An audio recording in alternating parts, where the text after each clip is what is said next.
Do you believe in love? Do you desire to love? Are you a rebel who believes in love, yet you lost hope to find love in this life? Fear not, gentlemen. There is hope. There is always hope. But, let's actually fill you in and see what's stacked against you. Because it's not an easy thing out there in the dating scene in 2023. We're just coming out of the pervasive sickness and lockdowns, so like a lot of people still aren't really social yet. They're still become like the hermits of the 21st century. It's sad. Oh. It is. It really is. I was looking at the Institute for Family Studies. I had to make sure I get the name right. Had done a study showing that 63% of women don't want to have a child. Okay? And even of that, like, of the ones that are already married and attached, 19%, almost 1 in 5 from the, from the CDC are infertile. So and that's right. So there's a lot of women who cannot have children. It's because of the diet. It's because of the contraceptive pills, contraception they've been for years, and they're unable to have children. That's very big. Yeah. And then things like birth control can mess up with the hormones longer. It's really, we're looking at population collapse, guys. And if you've ever seen the movie Idiocracy, you know that stupid people breed faster. And we need you intelligent nerds to step it up for humanity so we can, have a better future. Okay, so, and there's a lot of things that are going on in this society in the 21st century. So yes, women, they don't want to have children, or they cannot have children. And some women, they just want to be single because they just give up. There's a lot of women who are traumatized, or they dated for a long time and they just give up and they can't find love, or they have. The very good point there that a lot of women have just given up. So guys, why have they given up? Because men aren't men anymore. Biologically, she's looking for someone that is a safe protector. And, a provider to be the father of her children. Like, that's what biologically tens of thousands of years comes from. So, just because the women are giving up, it's just because they don't have examples of good guys. And that's what we're looking to help you with. The ones that are socially awkward, like, how do we show that we are strong masculine men without going to the point of being absolute jerks and things like that? Like, our grandfather's day, where, the women are at home barefoot having babies, that really doesn't work anymore, does it? No. Unless, it's in certain situations where, especially when children are younger, it's always better for a woman to stay home and raise the children. Because unless you have some assistance, your nanny and things like that. Story, yeah. And I'm not saying it's a bad thing or all, but it's like, women have gotten into lives, and with inflation, because we know we're all dealing with inflation, unless you're in the top 5% of guys, you can't afford to have your woman not work. Yes. Like, you need to work together so you can reduce expenses and get through what's coming. That's true.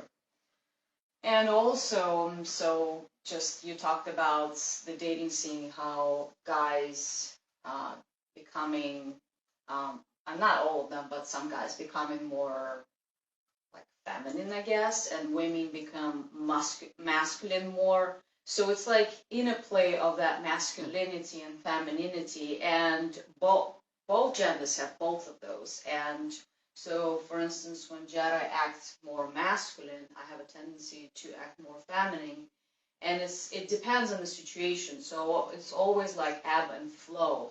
And some women, and I was one of them, when I was single, I had to provide for myself. So I would step up. I would put my big man's panties on, and this is it. I'm a provider. I have to be strong, and my masculine energy was very, very strong. Okay, hold on there. That's a good point. Yes. So you get to just see what state most women are in now. Mm-hmm. So it's going to take them a little time to adjust to feel safe. Like you got to be strong. Yes. You got to be the one with vision. You got to see where you're going. I see you. I see you there. Yes, that's a very good point. So man has to have that big vision, and that's why both of you come in and you work on that big vision. Mm-hmm. Yeah, because it's easier for us guys to look at things objectively and not just get pulled where our emotions are at the moment. So we got to have the sight and be navigating through the sea of the waves, which are the emotions she's going to go through. They have like 36 hormones, we know. Right? Yes, it's another thing. When you take, birth control pills, your emotions are totally different. Yeah. And so that affects you as well. Well, and there's studies showing, And I was there. I used to be on birth control, and that really messed me up. Well, you were off it for a couple of years before I met you. Oh, yes. Otherwise, I wouldn't have been attracted to it. Yes. Because for those of you who don't know a little bit biology lesson, birth control tricks the body into thinking it's already pregnant. Mm-hmm. And it changes the type of man women are attracted to. Mm-hmm. So they're going to go for the weaker, the men that are less, that they normally wouldn't look at if they were healthy and in their right minds. Yeah. So you guys have lots of things to work through, and you got to figure this out, because,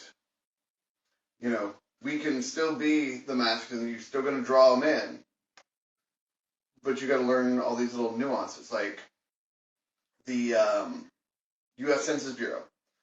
Like, there's still good odds. Like, it seems bad, but it's not. There's 46.4% of adults are single. Yes. That's 117.6 million unmarried people here in America alone. Yes. Okay? So, granted, 63% of them are gone. So you only really have, you got 60 million women. You're down to maybe 10 million women once you take out the ones that are infertile. Mm-hmm. And if you don't want to have kids, and it's the fact that, not everybody's going to be able to, but if you're an intelligent man, yes, you have an obligation to your DNA to spread it. Yes, and you can also adopt. If you can't have children, there's also an adoption option. So some people do that. My brother's got 3 of them. Yes, yes. God bless your soul. And so, we got this, you still get 10 million high-class women. Another fun study we were looking at, pull this one here. Yes. See, pencil and paper, we're old school people. So, Satoshi Kanazawa, he wrote The Intelligent Paradox, and did a research study with the London School of Economics. Mm-hmm. They found that women, their maternal urges drop by 25% with every extra 15 IQ points. Oh. So the more intelligent you want your women, their maternal instincts are dropping because they're getting into careers and getting focused. Yeah. So you have to really be able to polarize that masculine energy to get them to feel their femininity, to re-stir those urges back up that have been dormant. Very important. And I have a lot of women friends who are still single, and they're, they're managers, supervisors, and everything, but they are single because they have this strong masculine energy, and they need a strong masculine presence. So they can relax into their femininity. Exactly. They can relax into their femininity. So, hope that gives you some fun tips, guys. And this coming Thursday, I put the link in the comments. We are doing our masterclass to help you land your S-rank dream woman. Yes. So, whether it's your soulmate, the one, whatever you want to call it for, find you an amazing, ideal partner. And I'll also have some free giveaways for everybody that's on that Thursday call at 7. Yes. So, come on in. This is Jedi and Anna signing off. Bye. Tune in tomorrow. Tomorrow. At 10:11.